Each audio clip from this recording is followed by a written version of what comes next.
Hello everyone, good morning. আজি বহুত বেছি থাৰ্ড গ্ৰেডৰ প্ৰিপাৰেচন কৰি থাকোঁতে বহুত বেছি দৰকাৰী প্ৰশ্ন কেইটামান পালোঁ, গতিকে আপোনালোককো শ্বেয়াৰ কৰি দিওঁ বুলি ভাবিছোঁ। আপোনালোকে যদি ভিডিঅ'টো ভাল পায় তেনেহ'লে লাইকছ, কমেণ্ট আৰু শ্বেয়াৰ কৰি দিব। মানে মই নিজেও থাৰ্ড গ্ৰেডৰ প্ৰিপাৰেচন কৰি আছোঁ আৰু প্ৰশ্নকেইটা মোৰ ভালেই লাগিছে।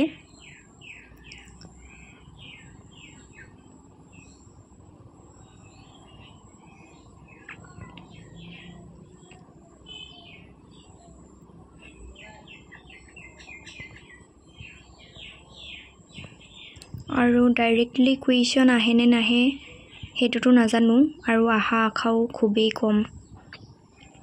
ইমান ডাইৰেক্টলি কুৱেশ্যন নাহিবই চাগে বা থাৰ্ড গ্ৰেডত, কিন্তু মানে এই কুৱেশ্যনবিলাকৰ উত্তৰবিলাক ভাল লাগিলে মোৰ। হিমা দাস।